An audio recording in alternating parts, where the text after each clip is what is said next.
Welcome to Me Financial, the podcast designed to inspire your financial life. Hello, everybody, and welcome to the podcast. I am Michelle Moses, your host, and today we are going to be talking about franchising. I have Greg Mohr here to talk about that, and he is a Wall Street Journal best-selling author of Real Freedom: Why Franchises Are Worth Considering and How They Can Be Used for Building Wealth. And he has managed restaurants, been a microelectric circuit engineer, owned and operated dry cleaners, storage units, rental properties, and franchises. Greg has helped hundreds of people invest in a few hundred franchise units. Thank you for being on. I appreciate you having me today, Michelle. Very kind of you. Yeah, well, and I don't know a lot about franchising, so I am very interested to hear what you have to say. Because I think you hear the different thing. You pay some of your income to the franchisor. Is that right? Am I using them right? Sure. Okay. And that you buy it and all that, but I'm really interested to know the details of how people get into them and who is the right person. And so we're going to talk about all that today. And so I think let's just start off with what a franchise is. Can we just give like a blanket overview of what one is? Absolutely, Michelle. Good question. It is leasing a business model. So the franchise has a business model for you. And what you're doing is you're leasing that business model from that franchise. On there, they've already got that plan, that game plan all laid out for you there. So what they're doing is what the franchise is essentially doing, rather than going out and opening up different locations and growing it themselves, they lease out their business model to somebody else who's going to invest their money to invest in another city, in another state, wherever, so that the franchise now brings in royalties rather than getting direct money from their own owned units out there. So they don't have to spend as much money on investing in the different cities and states, but they don't get as much back on there. So kind of a trade-off on that one. Right. But they need other people, obviously, to be able to grow. And is it a little bit better to have other people do it from like a legal standpoint, or is it more, why wouldn't someone just grow, I don't know, have their own stores and get funding versus going the franchise route?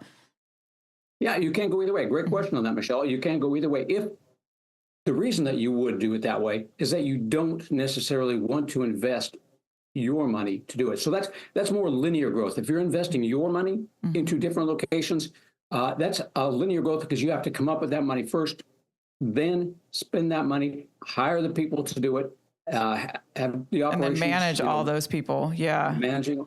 Exactly. Whereas when you go in the franchising route, that's more exponential growth. Now somebody else is investing their money into it, so you can grow faster on that. And you're also that franchisee that's helping you out and opening up a territory in another city and state is going to be a local owner operator.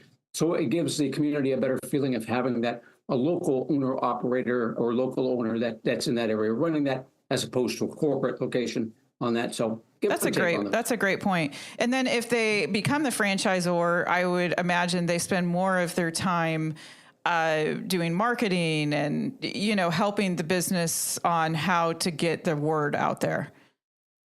Correct, Michelle. That's one thing to take a look at if you're going to, and that's one thing we do, Michelle, that I probably didn't mention yet, is that we help businesses turn themselves into franchises as well as helping people becoming part of a franchise system as well. So I've helped a few different businesses become franchises on that.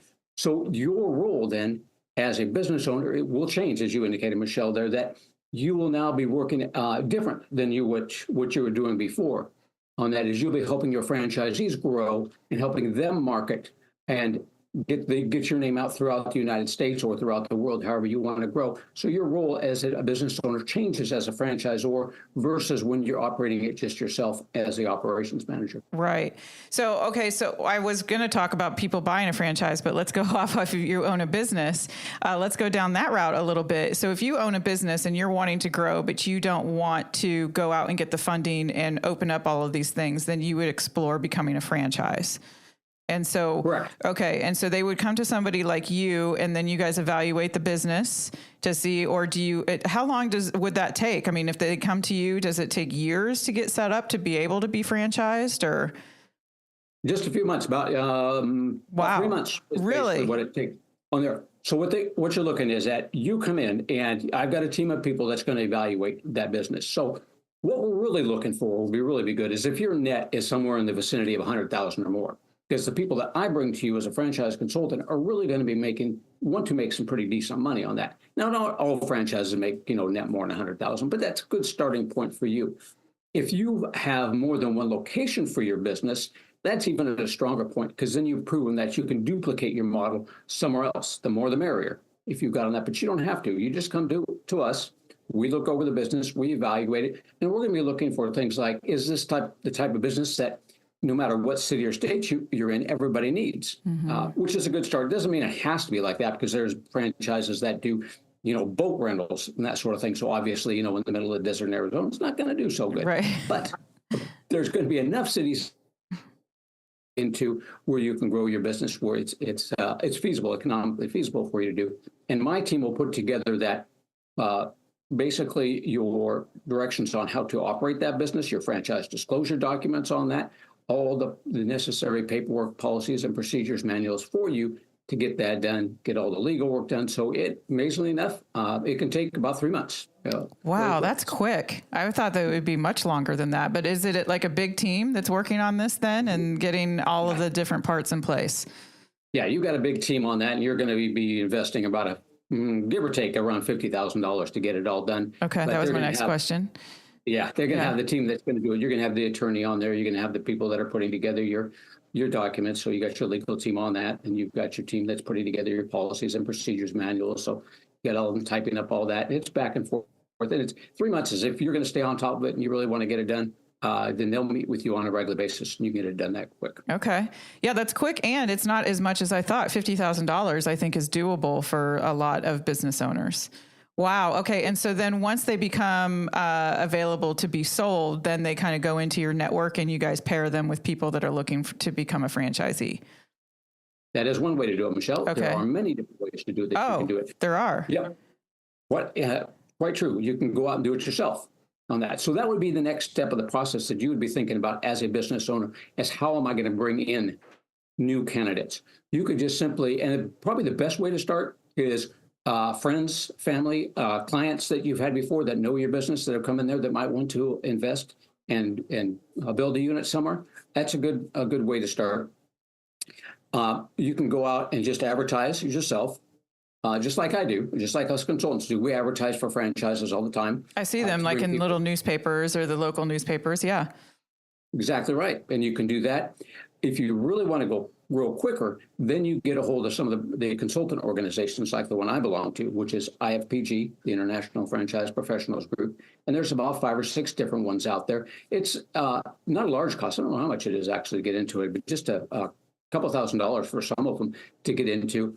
If you don't want to do that advertising marketing yourself, then you belong to get into a consultant organization. Then what you will do is you will give a presentation to us and give us information on who it is that will make an ideal client or candidate for you.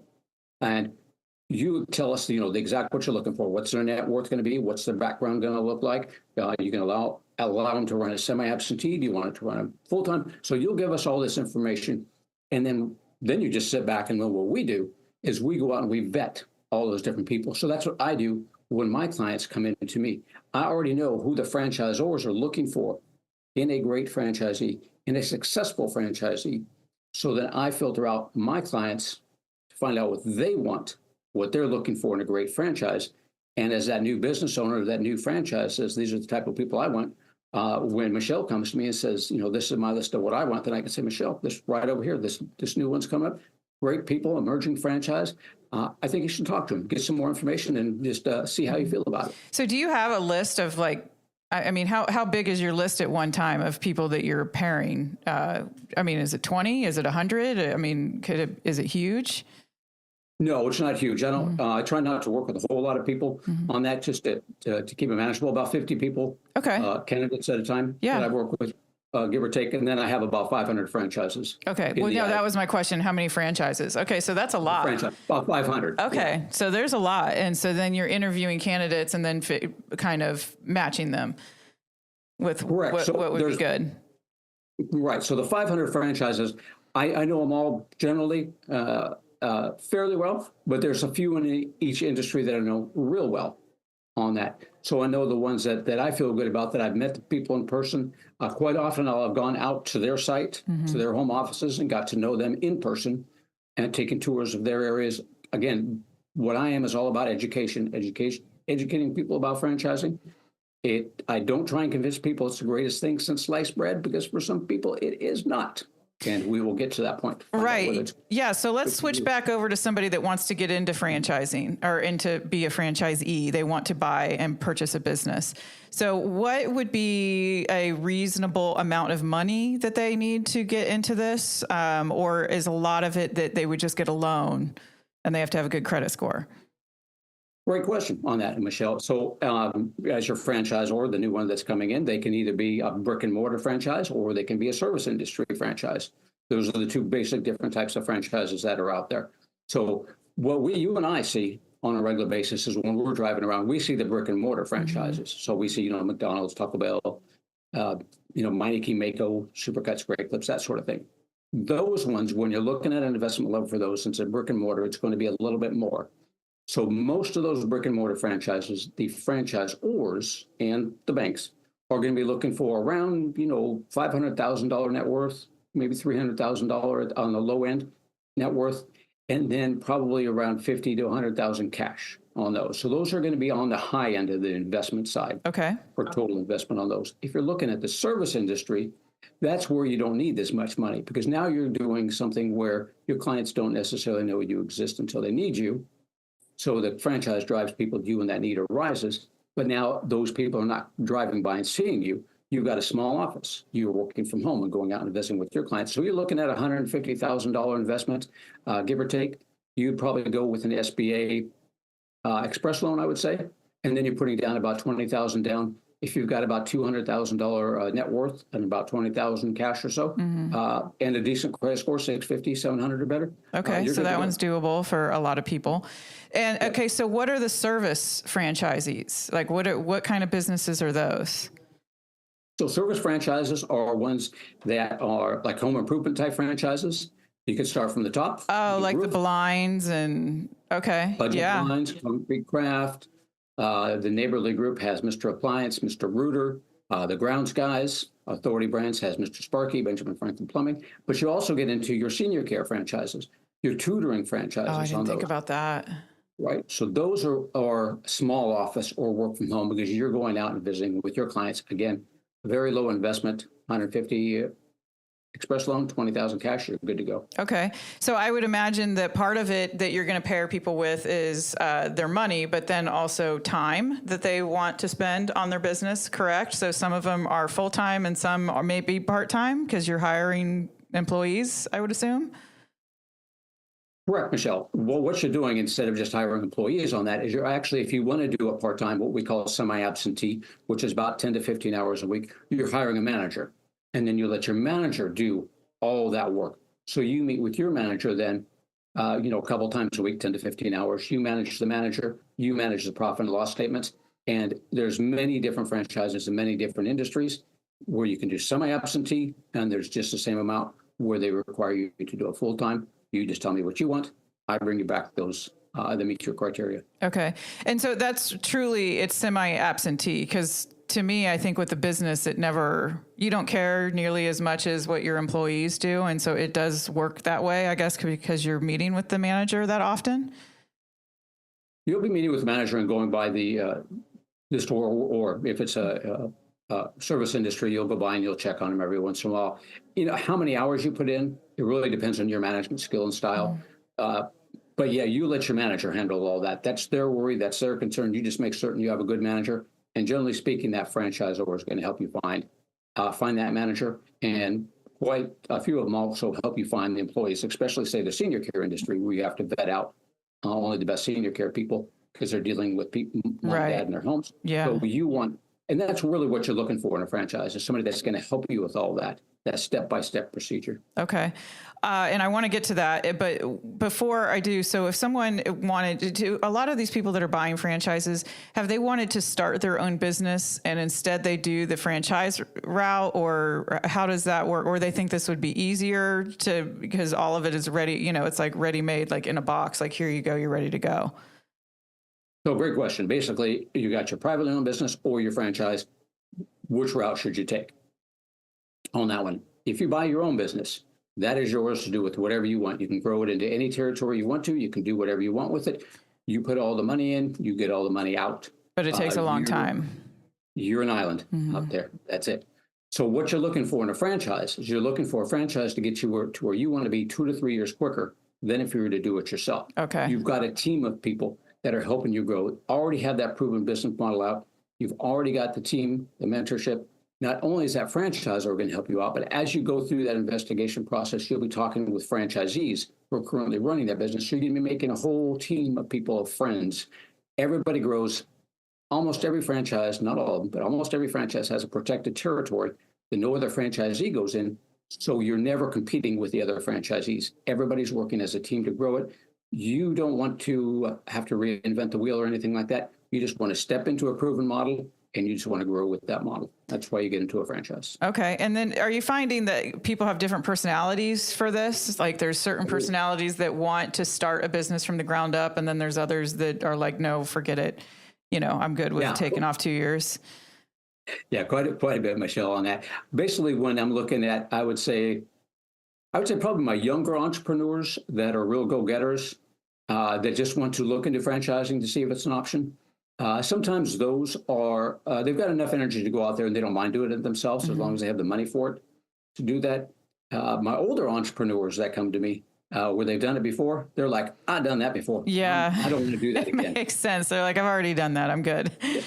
Yeah, exactly. And so I'm looking for something different and some more support and to not be doing all of the bits and pieces. Yeah. Okay. So if you buy a franchise, what kind of support can you, because I mentioned marketing, but what other kind of support can you get with purchasing that? And I know it's not going to be the same across every single business, but what are some examples of things that you would get? That's correct. So on that one, what you'll be looking for there is perhaps a call center. If you were looking for the services industry, for instance, you'd be looking for somebody else to field the phone calls for you or for your manager, if that's if you're doing a semi-absentee. So you want them to, when that need arises, your customer calls, you've got a call center, they handle that, they schedule your call. A lot of times, even with that call center, you may be looking for, have them to give out some quotes. Maybe if it's that type of business where they can say, okay, what are you looking to do? They can give out some quotes and get all that done ahead of you. So you just walk right over there to your client and you're good to go. If you're looking at like a brick and mortar, you want that grand opening, that huge grand opening experience. If it's membership model. I never thought about that. Yeah. Membership model, say for fitness, you want that team of people on your franchise team that goes out there and builds that membership model before you even open that business. So you're kind of hiring like a sales team too at the same time with the call center and people building up the business before it even opens. Oh, that's nice. You never want to wonder what you are going to do next. And you should never have to with a great franchise. Always going to be there. This is your steps. Okay, so they've got steps about opening, and then they say 3 months in, 6 months, or even a month. They might break it down to this is what's going to happen, and this is what we're going to do. Exactly right. So even with a brick and mortar, when you're doing that build out, they're going to have a build out plan. With a brick and mortar, for instance, you are not a real estate person necessarily. You're not a lease negotiator. So you want to look for them to have a great real estate team that finds you that location, and then somebody that's going to negotiate that lease for you. And then they want the whole plan. You want that whole plan for that build out, all laid out. All you do is come up with the money. Okay. Simple as that. Okay. And then do you have a say in the location? Like say because you do live in the area and maybe these people that are negotiating don't. Do you have could you say, no, I don't really like that one. Can we look for something else? Well, great. So a couple different things on that one. First off, yes. Short answer to that. Mm-hmm. Absolutely. What they're going to usually do and what I've seen is that they'll come up with 2 or 3 different locations. Okay. They meet their traffic needs and you decide it. Secondly is that the franchisors want you within about a 30 to 60 mile radius of your franchise. So whatever locations they pick out are going to be close by, easy driving distance. Right. Because they want you to be able to pop in and, and do all of that. Okay. Locally owned. Right, yes. Right. Okay. And so the time commitment varies. And so when you buy one of these, what could you expect to have to pay out to the franchisor for all of these services? Okay. So first off, there is the total investment which pretty much what we've been alluding to with the two different types of franchises there. But the two fees that you pay out to the franchisor is one is the franchise fee, one-time franchise fee. Give or take, it's generally around $50,000 on that one-time fee. That gets you everything you need to know about that franchise, gets you all the training that you need, everything you know how to do to operate it. So it's 50 to have you set up. Oh, no, that's for the business side. Sorry. Okay, so we're on the other side. Okay, so it's kind of 50 on both sides. 50 to get set up as a franchise, and then 50 if you want to buy one. Okay. Right. So as a franchisor, you're paying 50 to get that franchise set up. Now you're a franchise. Now you charge your potential franchisees about $50,000. Okay. And it varies, but it's about 50. Well, right. Yeah. So now, once you have that franchisee in the system and you're a franchisee in the system, you have what's called royalties. The royalties are what keeps that franchise business growing on that. It's their incentive. The more you have to pay out in royalties, the better you're doing. So the more they help you grow, the more money they get. But the royalties are what you pay is generally going to be between 5 and 10% off of the gross sales. Okay. I don't think that's that bad. I was expecting you to just say like 25 or 30%. Not you. Staffing industry does a little bit more than 5 to 10, but no, it's generally between about 5 and 10. Okay. And so when I was introducing you, you have all the experience in storage units, and we had, what else do we have? Dry cleaners. Were those franchises that you have been involved in, or those are completely separate businesses? Okay. Privately owned businesses, which is one of the reasons why I got into a franchise, because me and another engineering friend of mine, we ran those Semi-Absentee. We didn't know anything about the dry cleaning business. And that was a challenge to try and figure out how to run your own privately owned dry cleaning business when you know nothing about the dry cleaning industry. So that's what made me decide later on, one of the reasons to get into a franchise. Really? So you opened your own business, you built it from the ground up, No. or you bought it, but then you were operating it. Okay. But it wasn't a franchise. But then after experiencing that whole thing, then you were like, okay, I think franchising is the way to go. It is. I'd also been involved in a franchise way back in my high school days, a long, long time ago. Taco Bell, I worked there. I worked for a master franchise. But between those two things, but just knowing what it took to take over, we bought that existing dry cleaners, and just to take it over to try and figure out what was going on, it's like, I could have used a lot of help with that. It Yeah. would have been nice to have it. Yeah, I bet. And what do you tell people is the time commitment and years of owning it? I mean, do people go into these and it's like they're going to do it for life? Or is it the idea that they'll do it for 10 years and then hopefully sell? What's the end game, I guess? So one of the things I generally ask folks on that one is, what's your exit strategy on that one? What do you want to do? I've seen them take it and just stay with it and run with it for years on that and turn it over to family members, kids at some point in time. Your franchise agreement is generally going to be between about 5 and 10 years. Okay. That doesn't mean you have to stay with that franchise for 5 to 10 years. That's just what your agreement's for. You can sell it at any point in time. So I had a gentleman not too long ago that did a kitchen remodeling franchise. He built it up over 3 years. And then after 3 years, he was making enough money on it to where he could get a good price for it. So he sold it. So simple process to sell it. You simply tell the franchisor you want to sell it. And generally speaking, another franchisee will pick it up.